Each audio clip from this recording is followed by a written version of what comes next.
Dear student and parents, welcome to my YouTube channel. आज मैं आपसे डिस्कस करने वाला हूं कि हम लोग क्लास 6 नवोदय विद्यालय के लिए क्लास 6 का रजिस्ट्रेशन कैसे कर सकते हैं, यानी कि हम नवोदय विद्यालय का जेएनवी का फॉर्म कैसे फिल कर सकते हैं। तो सबसे पहले आपको ब्राउज़र में चले जाना है। जैसे कि मैं यहाँ क्रोम ब्राउज़र यूज़ कर रहा हूँ, तो हम लोग यहाँ पे चले जाएंगे और यहाँ पे हमें सर्च बार में लिखना है। और सबसे पहले इसको आप टॉप राइट कॉर्नर से थर्ड डॉट से आप इसको डेस्कटॉप व्यू कर लोगे, जैसे कि मैंने ऑलरेडी किया हुआ था। तो आप उसको डेस्कटॉप व्यू कर लेंगे। इससे ये होगा कि जो आपका मोबाइल फ़ोन का स्क्रीन है वो एग्जैक्टली वैसे ही खुलेगा जैसे कि हम लोग लैपटॉप में यूज़ करते हैं। तो उसके बाद आपको सर्च बार में लिखना है नवोदया। अगर आप नवोदया नहीं भी लिखना चाहते आप एनवीएस भी लिख सकते हो, कोई इशू नहीं है। जब आप इसको सर्च करोगे तो यहाँ आपको सबसे पहले लिंक जो आ जाएगा नवोदय विद्यालय समिति, इस पर आपको क्लिक करना है। इसको क्लिक करने के बाद इस तरह का इंटरफेस आपके सामने आएगा। इसमें जो थर्ड लिंक है ग्रीन में, जहाँ पे लिखा हुआ है click here to submit online application form, आपको यहाँ पे क्लिक करना है। और क्लिक करने के बाद इस तरह का इंटरफेस आपके सामने आ जाएगा। इसमें जो सबसे पहला लिंक है click here for class 6 registration, यहाँ पे आपने चले जाना है और आपके पास इस तरह का पोर्टल जो है ये खुल के आएगा, जिसको इस तरह का इंटरफेस यानी कि आएगा आपके सामने। अब यहाँ पे इंपॉर्टेंट इन्फॉर्मेशन क्या है कि आप यहाँ से जो स्टडी सर्टिफिकेट आपने हेडमास्टर से साइन करवाना है वो आप पीडीएफ फॉर्मेट में यहाँ से डाउनलोड कर सकते हो। उसके बाद कुछ इंपॉर्टेंट इंस्ट्रक्शन है, जैसे कि कैंडिडेट का सिग्नेचर जो अपलोड करना है उसका साइज़ 10 से 100 KB में होना चाहिए और पेरेंट का सिग्नेचर जो है वो भी 10 से 100 KB में होना चाहिए और जो कैंडिडेट का फोटोग्राफ है वो भी 10 से 100 KB में होना चाहिए। Last but not the least, जो आपने सर्टिफिकेट अपलोड करनी है जिसमें पेरेंट के सिग्नेचर होंगे और जो हेडमास्टर से वेरीफाइड हुआ होगा उसका जो साइज़ है वो 50 से 300 KB में होना चाहिए। उसके बाद हम लोगों को यहाँ पे कुछ इंपॉर्टेंट डेट्स दी हुई हैं, जैसे कि लास्ट डेट 31 जनवरी को है। एडमिट कार्ड के लिए लेटर कम्युनिकेट किया जाएगा और जो डेट ऑफ एग्ज़ाम है वो 29 अप्रैल 2023 को होने वाला है। और फिर आप यहाँ पे देख रहे हो प्लीज़ नोट, ये एक इंपॉर्टेंट चीज़ इन्होंने लिखी है कि जो भी candidate is allowed to apply for JNVST only once, यानी कि एक बच्चा JNV में सिर्फ एक बार ही एग्ज़ाम दे सकता है। और आगे बोल रहे हैं कि during verification of the registration data if it is found that candidate had applied in previous year, अगर वेरिफिकेशन में ये पता चलता है कि कैंडिडेट ने लास्ट ईयर भी एग्ज़ाम दिया था, यानी कि पिछले बार भी एग्ज़ाम दिया था, the candidature of the candidate will be rejected, ऐसे कैंडिडेट को रिजेक्ट कर दिया जाएगा। और SMS regarding rejection will be send to the registered mobile number, और वहाँ पे जो ऑनलाइन में आपने मोबाइल नंबर रजिस्टर्ड किया होगा उस पर SMS के द्वारा आपको बता दिया जाएगा कि आपका कैंडिडेचर जो है वो रिजेक्ट कर दिया गया है, आप इसके लिए एलिजिबल नहीं है। अब यहाँ पे हम आते हैं online application for admission to class 6 2023। यहाँ पे कुछ मैंडेटरी इन्फॉर्मेशन हमें देनी है। सबसे पहले है the candidate has already pass class 15 prior to session 2022, क्या 2022 से पहले बच्चे ने 5th पास कर ली थी, आपने इसको नो फिल करना है, क्योंकि अगर आप येस करोगे तो यहाँ पे लिखा आएगा you are not eligible to apply, आप इसके लिए अप्लाई नहीं कर सकते हैं, तो आपको इसको नो करना है। Next, the candidate has appeared in JNVST earlier, क्या इससे पहले भी JNV का एग्ज़ाम दिया बच्चे ने, तो आपको इसको नो करना है, क्योंकि येस करोगे तो वो आएगा कि you are not eligible. Have you read the prospectus, क्या आपने प्रोस्पेक्टस को पढ़ा, आपने येस करना है। Whether your district of residence in class 5 study is same, ये बहुत इंपॉर्टेंट चेंज इस पर JNV ने किया है कि आप जिस डिस्ट्रिक्ट के अंदर क्लास 5 में पढ़ रहे हो उसी डिस्ट्रिक्ट में आपका रेजिडेंस भी होना चाहिए। लेट्स सपोज अगर आप क्लास 5 में किसी दूसरी डिस्ट्रिक्ट में पढ़ रहे हो और आपका जो रेजिडेंस ऑफ डिस्ट्रिक्ट है वो दूसरा है, तो इस सिचुएशन में आप JNV में फॉर्म फिल नहीं कर पाओगे, किसी भी JNV में फॉर्म फिल नहीं कर पाओगे। जैसे कि बहुत सारे बच्चे जम्मू डिस्ट्रिक्ट में आके एडमिशन लेते हैं और पढ़ते हैं, हालांकि उनका जो रेजिडेंस डिस्ट्रिक्ट वो दूसरा होता है, जैसे उधमपुर, रियासी, डोडा, पुंछ, राजौरी, ये डिस्ट्रिक्ट्स हैं।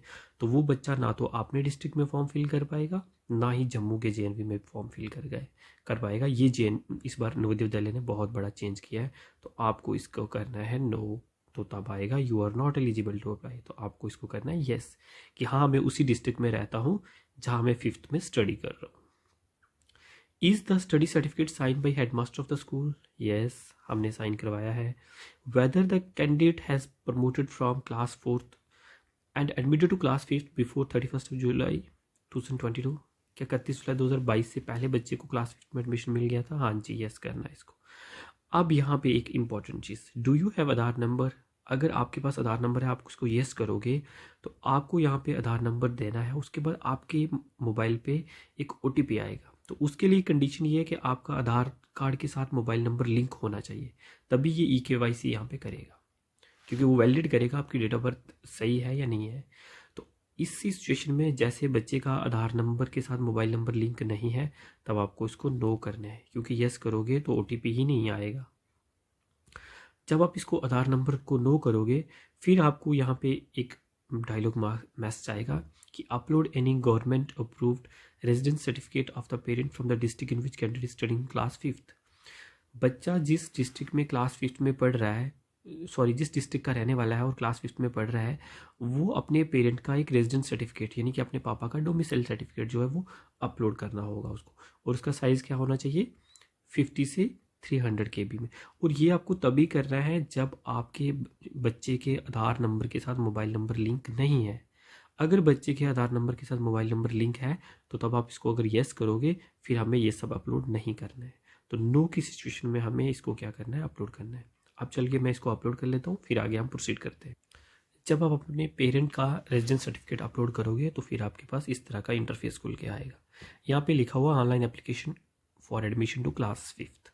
सबसे पहले यहाँ पे आपको अपना स्टेट सेलेक्ट करना है। Select the state in which candidate study. तो लेट्स सपोज मैं जम्मू एंड कश्मीर सेलेक्ट कर रहा हूँ। Where is Jammu and Kashmir, UT, it's here, yes. उसके बाद select the district. Let's suppose मैं डिस्ट्रिक्ट जम्मू कर रहा हूँ, जम्मू 1। तो आप अपना डिस्ट्रिक्ट यहाँ पे सेलेक्ट कर सकते हो। उसके बाद सेलेक्ट द रेजिडेंशियल स्टेट, ये तो ऑटो हो गया है। सेलेक्ट द रेजिडेंशियल डिस्ट्रिक्ट, ये भी आ गया है। Select the block in which the candidate is studying in class 5th। कौन से ब्लॉक में, जैसे हम ब्लॉक RS पूरा करता हूँ मैं, तो ये आपको ब्लॉक सेलेक्ट कर लेना यहाँ से, जो भी आपका ब्लॉक होगा। Name of the school in which candidate is studying in class 5th। बच्चा क्लास 5th कौन से स्कूल में पढ़ रहा है, वो आपको स्कूल का नाम देना है यहाँ पे। नेम ऑफ द कैंडिडेट, आपको बच्चे का क्लास 5th में सर्टिफिकेट पे जो डॉक्यूमेंट में नाम है वही नाम आपको यहाँ पे भी लिखना है। मोबाइल नंबर देना है, और ये मैंडेटरी है, मोबाइल नंबर ज़रूरी देना है। उसके बाद आ रहा है बच्चे का डेट ऑफ बर्थ, जो उसके रिकॉर्ड में उसका डेट ऑफ बर्थ होगा वो देना है। ईमेल आईडी ऑप्शनल है, अगर है तो दे सकते हो, नहीं है तो कोई इशू नहीं है। मदर नेम ज़रूरी देना है। फादर नेम लिखना है। नेम ऑफ द गार्डियन, अगर किसी बच्चे के पेरेंट्स नहीं है तो वो गार्डियन के नाम दे सकता है, अगर पेरेंट्स हैं तो ऑप्शनल है, कोई इशू नहीं है। रिलेशनशिप विद गार्डियन, गार्डियन कौन है, उसका रिलेशनशिप क्या है बच्चे के साथ, वो लिखना है आपको। ये उस सिचुएशन में जब ऑप्शनल है, ये जब बच्चे के पेरेंट्स नहीं होंगे तो। Nationality of candidate, Indian. Identification mark क्या है, अगर लेट्स सपोज बच्चे के फेस पे, चेहरे पे कहीं कोई कट मार्क है या कोई ब्लैक मोल है या कुछ है, तो वो आप आइडेंटिफिकेशन मार्क यहाँ पे लिख सकते हो। जेंडर सेलेक्ट करना है आपको, मेल या फीमेल। उसके बाद कैटेगरी कौन सी है, जनरल है, SC ST OBC, वो आपको सिलेक्ट करना है, जो भी whatsoever the categories. Address select करना है आपको, पिन कोड देना है। एड्रेस आप लोगों को लिखना है यहाँ पे, ये मैनुअली लिखना है आपका जो भी एड्रेस होगा। उसके बाद है मीडियम ऑफ एग्जामिनेशन, इसमें आपको ऑप्शन रहेंगे इंग्लिश, हिंदी और उर्दू। बेटर है आप इंग्लिश ही करिए, लेकिन अगर बच्चा जिसमें कंफर्टेबल हो वही लैंग्वेज आप सिलेक्ट कर सकते हो। अगर कोई बच्चा डिसेबिलिटी है तो वो आप लिख सकते हो यहाँ पे, परसेंटेज ऑफ डिसेबिलिटी क्या है, और रिलीजन क्या है। रिलीजन के ये ऑप्शन है, Hinduism, Islam, Christianity, Sikhism, Buddhism, Jainism and Zoroastrianism and others, ये जो भी है आप लिख सकते हो इसमें। आधार नंबर क्या है वो डाल सकते हो। Annual income of the parent, parent का एनुअल इनकम क्या है, यानी एक साल का इनकम कितना है उसका। जैसे किसी पेरेंट के, किसी फादर के 10,000 रुपये महीना वो कमा रहे हैं, तो उनका एनुअल इनकम बनेगा 10 × 12, 1,20,000। तो इस हिसाब से आपको लिखना है इसको। अब यहाँ पे नेम ऑफ, ये जो है प्रीवियस स्कूल डिटेल, ये आपको क्लास 3rd, क्लास 4th और क्लास 5th की तीनों की भरनी है। Name of state, UT of Jammu and Kashmir. Name of district, जैसे मैंने जम्मू भरा, आपका जो भी डिस्ट्रिक्ट होगा वो आप भर सकते हो। नेम ऑफ द ब्लॉक, आपके डिस्ट्रिक्ट में जो भी ब्लॉक है वो आप भर सकते हो। मैंने RS पूरा ऐसे फिल किया है अजम्पशन के तौर पे। नेम ऑफ द विलेज, आपका जो भी विलेज होगा वो भरना है। नेम ऑफ द स्कूल, आपका क्लास 3rd में, क्लास 4th, 5th में कौन सा स्कूल है। अगर बच्चे ने चेंज किया तो आप अलग अलग स्कूल जो होंगे वही लिखेंगे, अगर सेम स्कूल में है तो आपको एक ही नाम लिखना है। रिकॉग्नाइज्ड है या नहीं है वो आपको लिखना है यहाँ पे, ऑब्वियस सी बात है रिकॉग्नाइज स्कूल ही होगा। स्कूल लोकेशन क्या है, आपका जो स्कूल है क्या वो रूरल एरिया में है या अर्बन है, ये बहुत इंपॉर्टेंट चीज़ है यहाँ पे, क्योंकि बहुत सारे बच्चों के डॉक्यूमेंट में एड्रेस होता है रूरल एरिया का, रेजिडेंस जो है वो रूरल एरिया में है, लेकिन बच्चा अर्बन एरिया में पढ़ रहा है, तो ऐसे बच्चे को अर्बन एरिया में ही कंसीडर किया जाए, क्योंकि यहाँ पे हमें स्कूल का लोकेशन देखना, ना कि बच्चे का रेजिडेंस देखना है। उसके बाद है year and month of joining the class third, फिर year and month of the passing class third, वो आपको लिखना है मंथ और ईयर। इसी तरह से क्लास फोर्थ के लिए और क्लास फिफ्थ के लिए भी आपको भरना है कि आपका year and month of joining क्या था और year and month of passing क्या था।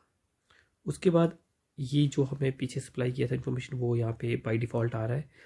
लास्ट में आपको यहाँ पे अपलोड करना है कैंडिडेट का फोटोग्राफ, और कैंडिडेट का सिग्नेचर को अपलोड करना है, फिर पेरेंट के सिग्नेचर को अपलोड करना है, और जो स्टडी सर्टिफिकेट आपने डाउनलोड की थी और जिसको हेडमास्टर से आपने साइन और स्टैम्प किया हुआ है, वो आपको चूज़ करके यहाँ पे सेव एंड प्रीव्यू करके आप अपनी इन्फॉर्मेशन को दे सकते हो, और उसके बाद आप फाइनल सबमिशन कर सकते हो।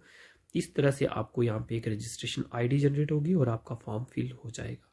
और वो रजिस्ट्रेशन आईडी आपने फ्यूचर में संभाल के रखनी, क्योंकि जब आप एडमिट कार्ड डाउनलोड करोगे तो उसी रजिस्ट्रेशन आईडी से और डेट ऑफ बर्थ से बच्चे का एडमिट कार्ड डाउनलोड होगा।